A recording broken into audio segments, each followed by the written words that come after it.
So before we start, I want to talk a little bit about effects. The way I've got two effects that I'm using here, even though it looks like there's two in this rack, and one of them is working. So one's a simple digital delay, and the other is a chorus pedal. I'm wiring it up different than most people would do, partly because I like to just make things more complicated. But actually, there's a good reason. Okay, first of all, this chorus pedal. All this equipment except for those broken delays are mine, are belong to staffs here, and so I'm borrowing equipment and just trying to make everything fit what we're trying to do. So the chorus ensemble has two outputs.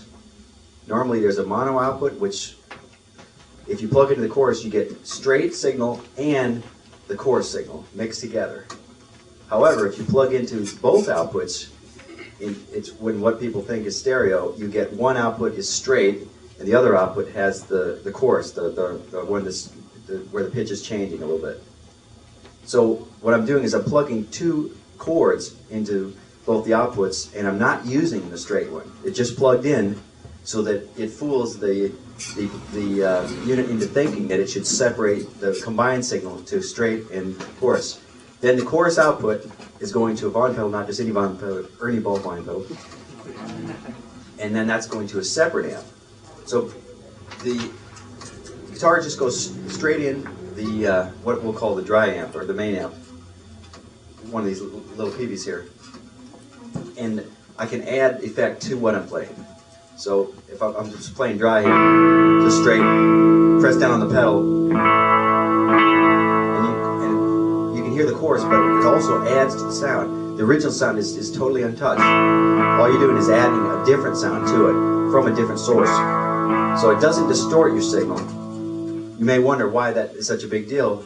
With a clean sound, it's not such a big deal, but when you use the distortion, then suddenly it really matters what you're doing to the sound. It makes a difference between being able to hear what you're playing and just being a jumble. So then, using the same idea on my simple digital delay, I've got it set up for a slapback sound, kind of like a Echoplex or something. So when I press down on the pedal, I get the output of that to another amp. So when I press down the pedal, I can make something, like add some sustain to something.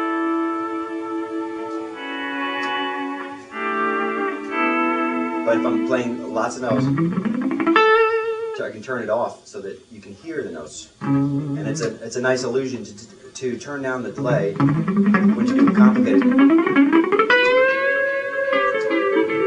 and then bring it back in for the slow things.